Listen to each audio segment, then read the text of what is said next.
three generation of men sitting here talking shop. There's so much to share and so much to talk about, Glenn. I mean, I. What's your pronouns? Big and strong, you can't go wrong. You like that one, eh? Ramon likes that one. How old are you?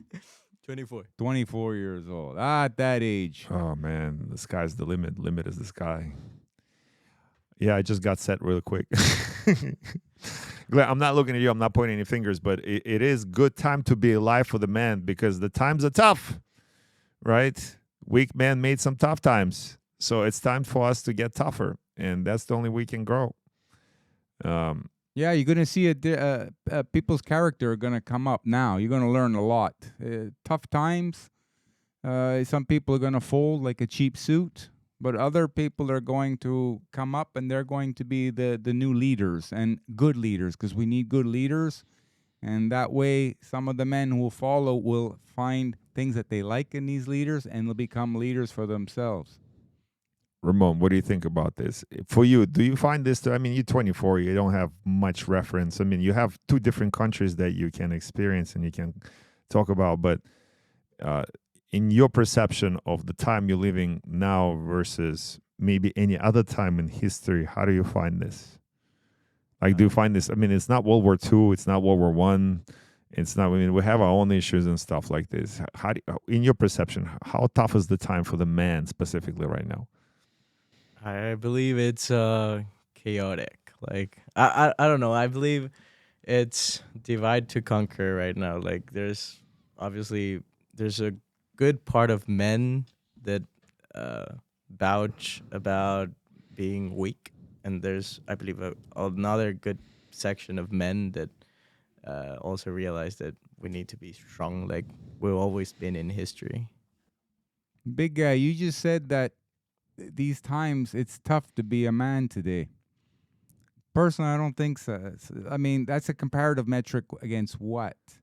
It's tough to be a man compared to what, 100 years ago? First of all, we weren't there, but I believe 100 years ago, the average person's life, never mind just a man, was a lot harder than it is today. Here, things have been so easy for so long that we have to dream up imaginary drama to feel engaged in the game of life. We're creating an opposition for ourselves, something to use to get stronger, build your will. You get young people now, they're introducing themselves to drugs, alcohol, gambling, porn, you name it. And you say, why? Of all the good choices you could make today, why do you want to go that way for? And that they're not sure of themselves, so they lack confidence, and they can always have that to fall back on. And then they say, well, see, you don't understand, man. My life was hard, and, I didn't have any proper guidance and this. And yeah, you're looking at all the negatives. Time to man up and go for the wins in life, not the losses. Are you describing a Western problems? Like the modern day problems, like is this indicative of the, like you basically just said, we make stuff up. We don't really have those issues because we're bored. Yeah, well, see, I can't really talk for the East. I'm not a big traveler of the world. I know that they've had it tougher, and you see in Europe and Asia, around the planet, except for here, people are protesting a lot more because they don't like what's going on, and they're taking the power back from the government or the so-called leaders. Here in the West, well, we don't have that discomfort yet to really rebel. We talk about it, but talk is cheap. Actions speak louder than words.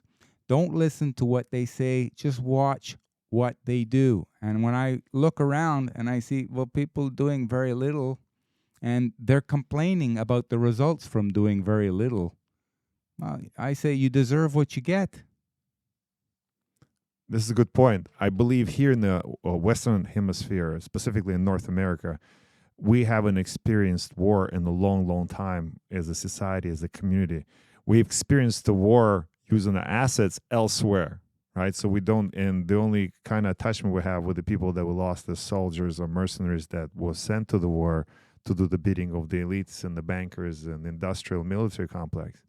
So we haven't experienced the loss of this here directly, although we started to experience a strong economic downfall, and that comes to, but it doesn't compare. Like the people in eastern Ukraine, they don't care about economic downfall. They care about bullets flying and the rockets exploding and who knows what. That's more what of the things on their mind, and it's crazy that in this modern day where we're thinking about which pronoun I should use not to offend another person, right here in the West, like we can't even compare it to the life of the Eastern Ukrainian or now the new Russian, so to speak. We can't even compare those two lives. That's the last thing to worry about. The common theme there, both of us want peace. The person that wants me to use your pronouns properly and the person that wants the bullets flying, both of us want peace, except the one actively seeking internally for the soul, the other one has a turmoil on their soul and they seeking conflict because they are too complacent, they are too comfortable. There's nothing going on around them. That's my point. You know, it's been said that evil only prevails when good men do nothing. But how could you be a good man if you do nothing? You have to be proactive. You have to stand up for what's right. And to do that, you have to get over your fears. Okay? And sometimes they're actual real dangers.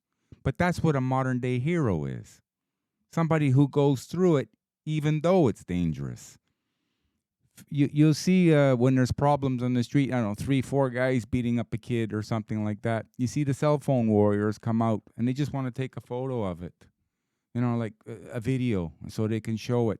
Like, that's a hero, man? No. Break it up. Say, hey, enough, guys. That's it. He's down. That's it. You know what I mean? That's still our brother. He may have did some wrong or whatever. Maybe it was random. But you have to put skin in the game so that you have something that you're proud of as a man to look back at. Okay? That's a good pride. That's ego, obviously, but a good use of your ego. And the point is, we talking about peace and what man can do in the world to impact the world for the better. Everything starts with you. You gotta be the most foundation for your world. But so everything starts with you. Are you keeping yourself in check? Are you keeping yourself in balance? Are you thinking right? Are you exercising right? Are you eating right? Are you resting right? Are you working right? Are you making your money? And then, what is your first duty as a man? Right?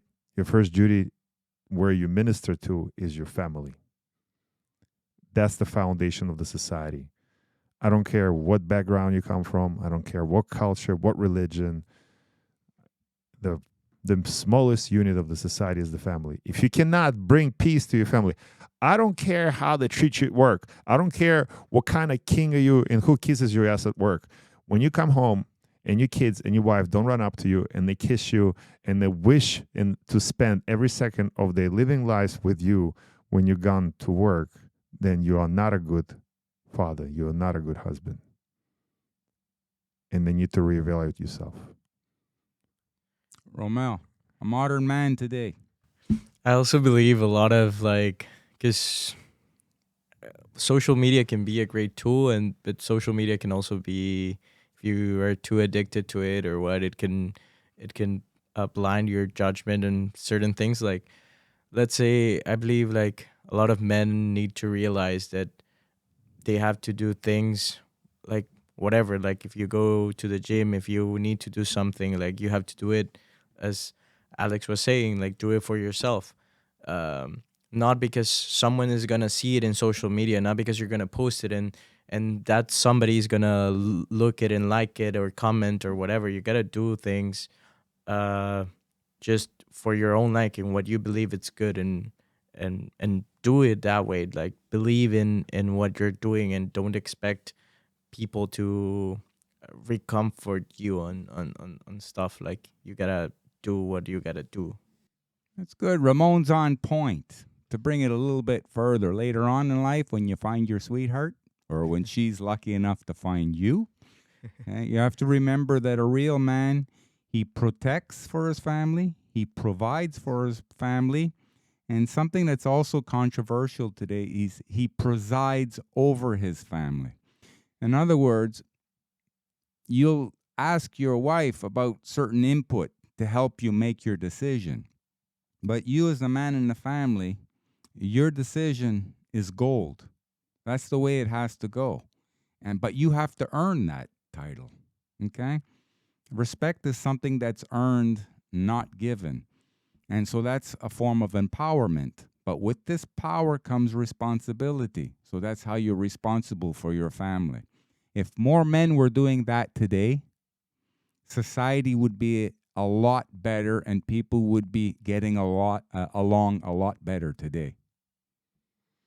So it does come back to your own personal responsibilities. Nobody responsible for that. And when you find people around you that always point fingers, oh, it's not my fault. It's, it's the circumstances. Oh, she did this, he did this. That's the society. It's the government. You always push the things off your shoulders onto somebody else. Then you're a weak man.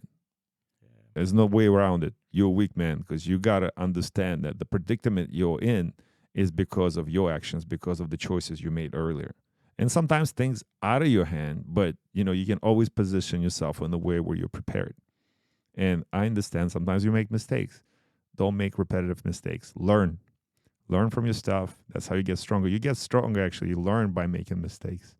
You need to make mistakes in life. But when you continue to repeat the same mistakes, you're not learning. You're being weak. Be strong. The stronger the men are in society, the stronger the society is. There's no other way around it. I'm glad to know you guys, Glenn and Ramon, two strong men, two different generations, two different backgrounds. I'm happy to have you in my life. Thank you for doing this. Thank you for tuning in to Alex Sass Show. We'll see you on the next one, ladies and gentlemen. Brothers and sisters, you all are brothers and sisters.